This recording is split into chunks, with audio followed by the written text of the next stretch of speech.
Bom, nós estamos aqui na sala de estar do professor Cláudio Feldman, que concordou em receber a gente para uma entrevista. O professor Cláudio é um professor aposentado de língua e literatura, é autor de 63 livros, vejam só, e o mais recente deles é esse aqui, O Casaco Marrom, que eu comprei essa semana diretamente dele, e também é membro da Sociedade Brasileira de Língua e Literatura e da Academia de Letras do Brasil. Professor Cláudio, obrigado por receber a gente. É um prazer estar aqui com você para conversar um pouco sobre o seu trabalho e sua trajetória. É um prazer estar aqui também. Professor, a primeira pergunta você tem uma carreira incrível, né? Atuando em diversos segmentos culturais e ainda ativo aos 81 anos. Eu criei o projeto Silver Startup para mostrar a força dos profissionais 60 mais. E eu estou aqui conversando com um que é 80 mais, né? Muita gente, quando se aposenta, esquece um pouco de si própria e abandona projetos de vida importantes. Você é a prova de que não devemos fazer isso. Que é importante estar na ativa mesmo após a aposentadoria. É porque, embora eu esteja aposentado como professor, certo, oficialmente, paralelamente, eu tinha outras carreiras, como escritor, artista plástico, jornalista, também como ator ou roteirista. Então, quando eu parei de lecionar, eu acompanhei as outras atividades e eu continuei, né? Então, eu acho que isso é muito importante, a pessoa ter ou uma nova carreira ou um hobby para poder ter alguma coisa para fazer, para não ficar parado em casa, né? O dia todo de chinelo e de pijama, sem fazer nada, olhando para as paredes. É como diz o Raul Seixas, esperando a morte chegar, né? Então, eu acho que é muito importante a pessoa ter uma atividade, alguma coisa que gosta e continuar fazendo até onde as forças aguentarem, né? Você falou uma coisa muito interessante, que na verdade as pessoas dizem, quando me aposentar eu vejo o que eu faço. Mas você construiu uma carreira multifuncional, vamos dizer assim, multiatividade, Certo. muito antes de se aposentar, né? Sim, então, justamente porque uma das minhas atividades era de professor. Então, oficialmente, eu era professor, eu sou registrado como professor. Infelizmente, nem sempre um escritor, um artista plástico, jornalista, tem também registro, né? Alguns têm, mas a grande maioria não tem. Então, como isso era considerado profissionalmente algo secundário, de escritor, de artista plástico, jornalista, eu era considerado professor. Mas, quando o professor pendurou a chuteira, né? Aí as outras atividades continuaram. E continuaram mais ainda. Eu vou lhe explicar por quê. Quando você é professor, você nem sempre tem tempo de se dedicar às outras atividades. Você tem, se você leciona, né, de segunda a sexta-feira, você só tem sábado e domingo para exercer essas outras atividades. E agora é o contrário. Agora que eu não tenho mais o magistério, eu tenho de segunda a segunda para me dedicar às atividades artísticas. E realmente elas se desenvolveram mais ainda quando eu aposentei como professor. Então eu tive mais tempo de escrever livros, de desenhar, de escrever para jornal, de atuar. E, inclusive, até essa parte de atuação, depois que eu aposentei e sobrou mais tempo, eu até fiz uma coisa que quando eu lecionava, eu fazia. Eu era ator em uma coisa vaga, mas depois eu me profissionalizei, até tirei DRT de ator, sou agenciado, tem 2 agências que arrumam um trabalho para mim, que é a Nossa Senhora do Casting e a Irmã do Casting. Então, eu me dedico o tempo todo que aparecer algum trabalho como ator, ou de vez em quando como roteirista, eu estou disponível, coisa que eu não tinha antigamente. Entendeu? Cláudio, em um evento, eu vi um vídeo seu no YouTube. Nesse evento que aconteceu há 6 anos, você falou de jovens que estavam colocando a literatura em contato com a realidade e o cotidiano. Hoje, no entanto, a gente tem visto muitos jovens partindo para um outro campo de criação, que são os vídeos e as redes sociais. Você acredita que é possível unir literatura e YouTube? Não, eu acredito sim, eu acho o seguinte, olha, tudo tem seu espaço e seu gosto, né? A gente, por exemplo, eu viajo muito de trem, de subúrbio, tem subúrbio, metrô, e a gente vê muito, coisa que não acontecia antigamente. Antigamente você via muitos jovens lendo no trem, no metrô, certo? Hoje em dia você vê o jovem, ou mesmo a pessoa de mais idade, com celular. Todo mundo está com celular. Porque o celular, muitas vezes, ele tem esse lado de uma coisa que não tem importância cultural, só badalação, coisa fútil. Mas no celular também existem informações, existem textos, existem imagens que também trazem cultura. Então a gente tem que acompanhar isso aí, não ficar só criticando o celular, que o celular está acabando com o livro. Não, o livro tem vez também. A gente vê menos pessoas, mas tem jovens também que ficam lendo na condução, compram livros. Você vai numa Bienal do Livro, é um sucesso, aquilo lá está lotado de gente comprando livro. Você vai, tem a Bienal do Livro, tem a Flip, tem feiras do livro, todo ano a USP faz feira do livro, a EDUSP faz feira do livro, e está sempre lotado, não só com pessoas de idade, mas com jovens também. Então, pode ser que diminuiu um pouco o público que lê, né?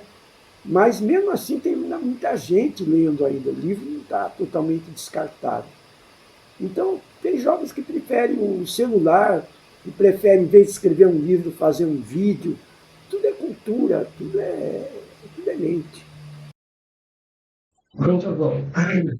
Já que a gente está falando de livros, eu queria saber um pouco como é o seu processo criativo. Você que escreveu 63 livros, que é uma coisa extraordinária. Surgem as histórias que você conta nos seus livros, como esse último, O Casaco Marrom. Certo. Então, vou responder para você e também acrescentando uma coisa que você disse. Eu publiquei 63 livros, mas eu já escrevi quase 100. Eu tenho muito livro escrito que está na gaveta, está esperando publicação. Então eu tenho quase 100 livros escritos, mas 63 foram editados. E alguns saíram em antologias, que eu não conto. Saiu com os outros autores. É um livro, por exemplo, que a gente faz em 2, 3 autores, antologias de vários. Então eu escrevi muitos livros, mais do que 63 livros. Mas dos livros que estão editados, eu posso dizer o seguinte: eu escrevo poesia, ficção, humor, literatura infantil, escrevi também a biografia do meu pai, escrevi também teatro. Afora roteiros de cinema, que isso eu vou falar separado. Então, por exemplo, meus livros de poesia, eu me iniciei como poeta. Eu publiquei 19 livros de poesia, e depois chegou num ponto em que eu não tinha mais muita coisa a dizer em poesia. Então eu comecei a me dedicar mais ao conto. E no conto eu tinha muita coisa a mais para falar. Então agora eu estou publicando mais contos. Mas eu também publiquei livros de humor, que eu gosto muito, o pessoal gosta muito, os leitores gostam muito de livro de humor, só de humor, embora em minhas outras obras, como ficção, como literatura infantil, e às vezes bem pouquinho, mas também um pouquinho de poesia, tenha humor embutido no meio, certo? E o teatro também, algumas peças que eu escrevi têm humor, mas algumas não têm também. Então o humor está sempre presente no meu trabalho. E ultimamente eu estou me dedicando à ficção, porque eu acho que através da ficção você pode falar da realidade. A realidade pode ser falada até num conto fantástico. Você pode mostrar metaforicamente uma coisa que está acontecendo na tua cara, mostrar de uma maneira lúdica, de uma maneira, como eu já disse, simbólica, né? Então, tem muito livro meu que não mostra, por exemplo, a realidade brasileira direto, como esse último. Esse último, O Casaco Marrom, ele mostra de uma maneira realista a realidade brasileira, em 15 histórias. Mas tem um outro livro meu, por exemplo, que se chama No Oco da Madeira, em que eu, através de contos fantásticos ou meio estranhos, eu mostro também a realidade, porque a realidade tem esse lado estranho também. Então, eu vou dar um exemplo. Tem um conto meu que se chama No Oco da Madeira, que dá o nome ao livro, que mostra um personagem que ele cria bonecos para as pessoas que fazem os bonecos falarem, certo? Que seria o... Agora não está me faltando a palavra. Como é que chama a pessoa que faz o boneco falar? Gistereiro, não. Não está me fugindo a palavra agora. Vou tentar lembrar. Então, ventríloco. Ventríloco, isso, justamente, ventríloco. Então, ele cria bonecos para ventríloco. Essa história se passa na época da ditadura militar. Então, ele cria esses bonecos e ele fala, ele dá umas indiretas pelo boneco. Então, não é ele que está falando. Ele está falando é o boneco. Então, se o cara bem implicar, é o boneco que está falando, não sou eu. Não saiu da minha boca, saiu da boca do boneco. Mas chegando uma determinada hora, ele abusa disso e ele dá uma indireta do seguinte, ele fala de uma tia dele que toca trombone. A tia dele toca trombone, não deixa ninguém dormir. E aí o boneco fala, o que é trombone? E aí ele fala, trombone é um instrumento musical, né? E aí o boneco fala, que é como aquela doença que derrubou o presidente, que seria trombose, né? Que é na época do Costa e Silva, né? Trombose, ele fala, trombose. Então ele está já mexendo num negócio mais perigoso. Na hora que ele acaba de falar, ele está se apresentando na TV, o diretor de TV fica branco de susto de ele fala. Quando acaba o programa, a polícia já está esperando ele na porta. Porque ele falou do presidente. Trombone é aquela doença que derrubou o presidente. E aí ele vai preso no DOPS, que seja, né, no DOI-CODE, e ele fica preso na cadeia, e depois ele é torturado junto com o boneco. Então, isso daí é uma coisa que não é uma coisa realista. A gente vê que é uma coisa meio simbólica, meio fantástica. O boneco fala, etc. E tal. O boneco fica falando dentro da cadeia, tudo. Mas é uma coisa, ao mesmo tempo, que é da realidade brasileira. Então, você pode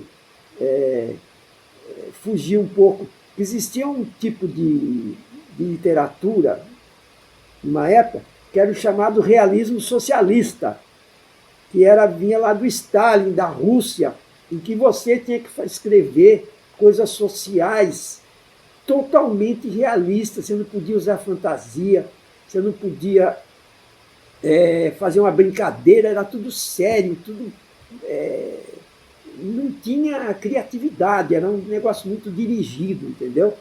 E aí, quando você escreve, você pode usar coisas fantásticas, você pode escrever sobre a realidade, fugindo desse realismo socialista que eu detesto. Eu nunca escrevi esse tipo de coisa.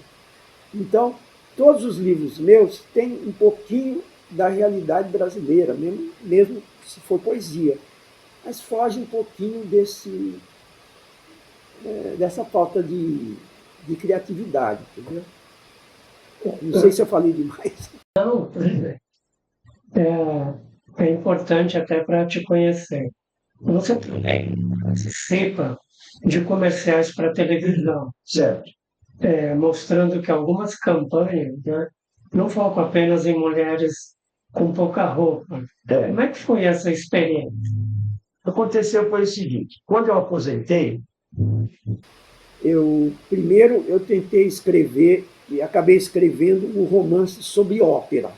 Eu fiz pesquisa, é um romance que está inédito até hoje, com 350 páginas. Eu não publiquei até agora, porque deve ter muitas falhas, que eu não sou expert em ópera, eu só fiz pesquisa. E aí eu fiquei 2 anos. E depois eu não consegui escrever mais nada, tinha esgotado. Aí a minha irmã, a Ida, ela falou, tem uma agência aqui que está fazendo testes para agenciar, né? Somente velhinhos, pessoas de terceira idade. E eu fui lá e fiz um teste. Eu armei um comercial todo com produto que existe, tudo, com a caixinha, tudo. E o pessoal se rachou de mim e falou, esse daí é dos bons, né? Eles falaram.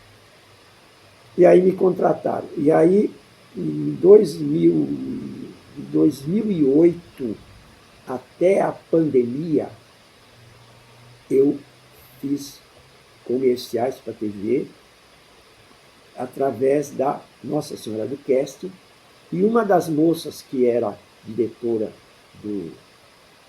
da Nossa Senhora do Casting saiu e criou a Armando Casting, junto com o sócio dela, que acho que é o Armando. Né? E aí ela pediu autorização para outra para também me contratar, porque não era exclusivo, né? E como ela saiu de lá, tipo, brigada, não sei o quê, mas tinha amizade, tinha ética, né, entre eles. Porque eles me permitiram que eu trabalhasse nas duas, né? Então eu fui de 2008 até 2000, acho que é 18 a pandemia, ou 19, tudo. Fiz um monte de comercial. Fiz comercial para celular, para cerveja, para Santa Casa. Fiz um para... Como é que chama lá? Eu sei que eu fiz vários, Petrobras, esse, aquele, um monte de comerciais. E aí chegou na pandemia, eles interromperam. Eu fiz também para a Volks, a última que eu fiz foi para a Volks. Logo depois veio a pandemia, ficaram praticamente 2 anos sem fazer comercial, né? Quando a pandemia estava saindo, eles não deixavam mais a gente fazer no estúdio. Tem que pôr máscara, não dá para filmar com máscara, para gravar, né? Então a gente tinha que fazer em casa. E essa mania está até hoje. Eu vou soltar um protesto agora. Soltar um protesto. A gente não tem o recurso que o estúdio tem para fazer o teste. Então, eu tenho que fazer em casa com a minha esposa, com o celular, uma coisa simples. E com essa brincadeira, eu não tenho pego comercial quase. Eu acredito que outras pessoas também não estão conseguindo fazer isso. Certo? Então, eu estou aproveitando fazer um protesto aqui. Então, da pandemia para cá, eu não fiz quase nada. Então, eu gostaria de que novo se comece, agora que não tem mais doença nenhuma, que os velhinhos estão muito bem, que vocês não têm medo que a pessoa vai pegar uma doença no estúdio, começar a chamar de novo no estúdio para fazer, para a gente poder arrumar mais serviço. certo? É, fica aí o protesto e é legal ser considerado, né? Porque realmente a maioria das pessoas não tem essa estrutura de estúdio para fazer uma coisa com um pouco mais de qualidade. Cláudio, Sim. tem um dado aqui importante. Em 2022, o total de pessoas com 65 anos ou mais no país chegou a 10% da população. Certo. Em 17 anos, 12 anos, perdão, houve um aumento de 57% nesse número, né? Ou seja, o número de idosos hoje no país, de 65 mais, né? É mais de 22 milhões de pessoas. Você acha que essas pessoas que estão se aposentando, chegando a uma idade mais avançada, elas estão preparadas para viver uma vida pós-trabalho? Ou elas podem enfrentar problemas porque nem pensaram nisso? Olha, eu acredito que elas podem sim, viu? Eu vou dar um exemplo da minha própria sogra. Minha sogra, Dona Frida, ela tem 101 anos e está ainda aí na batalha, tá? Ainda anda, ainda fala, ainda pensa. A gente, a gente vai principalmente nos SESCs, né? Ver os, as pessoas de terceira idade, 65 para cima, fazendo ginástica, fazendo esporte, frequentando parques. Acho que o pessoal tá saindo bem. É claro que eu tenho uma visão de quem mora em São Paulo ou na Grande São Paulo, né? Eu não sei como é que é nos interiores, mas eu acredito que seja a mesma coisa, que o pessoal tem várias atividades, estão ativos aí, né? Acho que vai aguentar bem. Tem um dado que também acho interessante discutir. Segundo a última pesquisa nacional de saúde, realizada pelo IBGE em 2019, a depressão atinge cerca de 13% da população entre 60 e 64 anos. Na sua opinião, por que a depressão tem afetado mais essas pessoas da terceira idade? Olha, eu acredito muitas vezes que uma pessoa tem depressão por causa da família. Ah, tem pessoas de terceira idade que têm um tipo de mentalidade que ele não se ajeita com o mais novo, às vezes com o filho, às vezes com o neto. Às vezes ele se sente meio deslocado, né? Ele fica de lado. Não estou dizendo todos os casos, mas a pessoa fica meio de lado. Então ele sente que o mundo não é mais para ele, que já passou a época dele, que ele não tem mais importância. Em alguns casos, não estou dizendo, não é todo mundo, né? Então eu acredito que a depressão é sempre um problema de atenção, falta de atenção, que é aquele, principalmente pela família, né? Certo? Agora a gente tem outras pessoas dessa idade que não têm depressão porque sai com os amigos, a família dá mais atenção, os filhos e os netos estão sempre ali beijando, abraçando, conversando. Então ele não tem depressão. Então é sempre um caso que ele está sendo isolado, só por isso. Eu acho que é isso. Ou ele tem alguma doença, ele tem uma doença que ele não se sente bem, ele acha que ele não tem futuro e vai morrer logo. Então tem esse problema também, mas eu acho que é falta de afeto, na minha opinião. É uma visão interessante. Tem um amigo meu psicanalista, chamado Mauro Gerber, ele, ele fala muito dessa questão de depressão porque ele lida com isso no dia a dia dele, né? Então ele diz que tem muita gente que busca tratar a depressão com remédio, né? Remédio, remédio, remédio. Mas chega uma hora que eles percebem que o remédio também não dá conta. E ele diz que um pilar importante do tratamento, do combate à depressão, é uma coisa da qual as pessoas parecem que estão se afastando nos dias de hoje, né? Que é a questão da religião, da fé. Né? Tem uma outra pessoa importantíssima no mundo que fala disso também, o Carl Jung. Ele não via a religião como dogmas, mas sim como uma atitude mental e uma necessidade inata da psique humana, essencial para a saúde mental. Você, e foi lá que eu te conheci, né? Você frequenta a sinagoga da Associação Religiosa Israelita de Santo André, sim, com o Rabino Tawil, né? Por que você acha ou você acha que a religião é um aspecto importante para as pessoas da terceira idade? Eu acho que é importante, sim. A religião, ele dá paz para a pessoa, desde que não seja um fanatismo, tá certo? Se for uma religião que porque a pessoa ela tem emoções. Essa emoção, a religião traz uma emoção que pode trazer paz. E se trouxer paz, não vai ter aquilo que você falou agora há pouco, que é a depressão. Então, a pessoa se sente bem, como se fala, está na mão de Deus, certo? A pessoa sabe que Deus está ao seu lado, ele sente paz. Ele sente paz. É claro que hoje em dia o fanatismo, a religião usada para enriquecer, para fazer dinheiro, certo? A religião usada como política não é a verdadeira religião.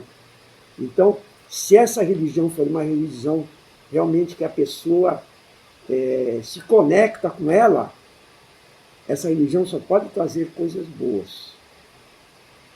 Como eu já falei, desde que não seja fanatismo, que não seja uma maneira de ganhar dinheiro com ela, e nem de usar essa religião também como é que a gente pode dizer? Eu tenho a minha religião, as outras não prestam.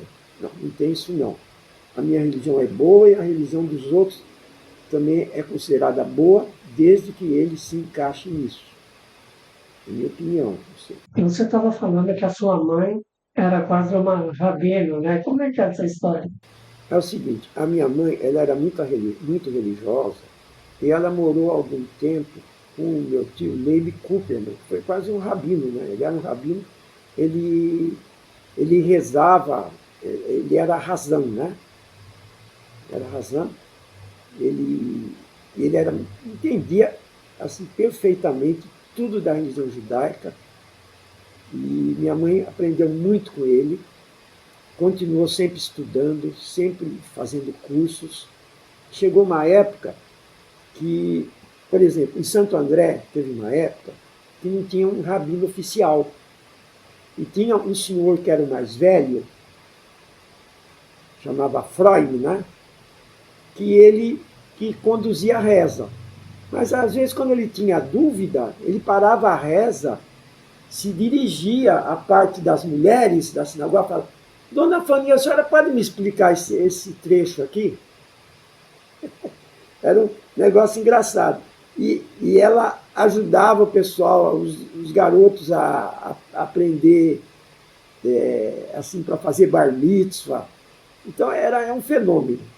E a minha mãe era desse jeito. E eu, desde criança, eu tive esse tipo de lar e ambiente. Mas o paradoxo que tem é que o meu pai não era desse jeito. O meu pai, ele era um ateu declarado. Embora ele respeitasse a religião judaica, ele não era contra, mas ele era ateu, ele era comunista. Ele fazia filmes de esquerda. Então, na minha casa, eu tinha os dois polos. Minha mãe muito religiosa, muito judaica. O meu irmão seguiu a minha mãe até hoje, ele é muito religioso. E eu segui meu pai. Então, durante uma boa parte da minha vida, eu também fui de esquerda, meio comunista, meio ateu, né? Escrevi livros sempre de esquerda, ajudei meu pai a fazer filmes de esquerda e tudo mais. Eu ia obrigado na sinagoga, né, nas grandes festas e tudo mais, para não magoar minha mãe, né, que eu sabia que ela achava muito importante eu e meu irmão nós íamos à sinagoga. A gente ia, etc e tal, mas eu ia meio obrigado, eu não ligava muito para a religião. Né? Mas aí, com o passar do tempo, a minha mãe faleceu tragicamente, morreu com 60 anos de câncer, um negócio que sofreu muito. Meu pai teve problema do coração, também morreu. Então a gente começou a frequentar a sinagoga para fazer o Cádiz, né? E eu comecei a refletir sobre que a vida da gente é uma coisa passageira e que a gente tem que pensar em coisas além do dia a dia, né? Pensar um pouco em religião, em Deus. Então eu comecei, a partir da morte deles, como eu falei, comecei a fazer card, tudo. Aí eu comecei novamente a frequentar a sinagoga, né? E com o tempo comecei a ler bastante coisas que eu não ligava para isso. Eu tenho uma biblioteca bem grande de livros judaicos. E também meus filhos, né? Meus filhos também, a gente... infelizmente, eu falhei com meus filhos nessa parte, né? O pouquinho que eles sabem de coisas judaicas, eles aprenderam em Mahané, né? E agora, de uma época para cá, com a terceira idade para cá, que eu comecei de novo a ligar para a religião, entender que isso é muito importante, né?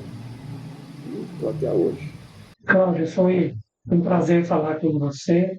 Tem mais alguma coisa que você queira abordar, lembrar? Eu queria falar o seguinte, eu já escrevi 63 livros e uma coisa que eu sou criticado, né, é que eu não publiquei nenhum livro judaico.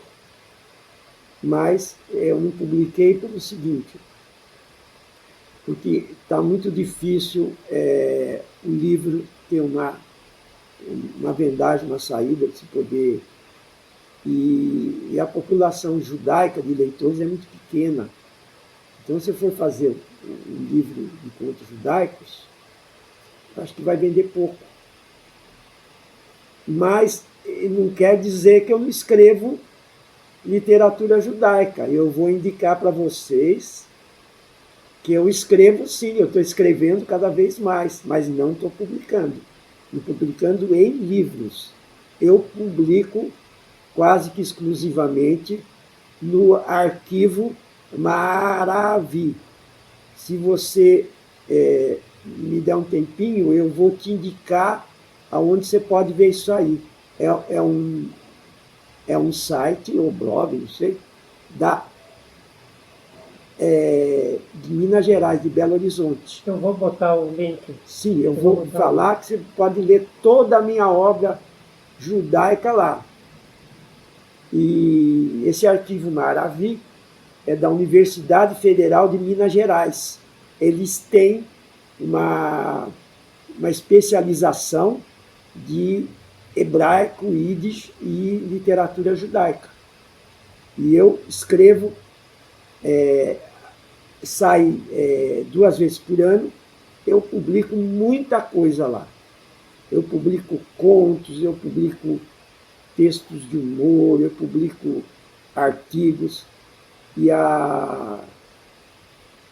uma das diretoras, ela não é nem judia, mas ela se considera judia. E ela apoia, ela publica textos do meu irmão também, do Sérgio Alberto Feldman. E eu adoro escrever para esse pessoal.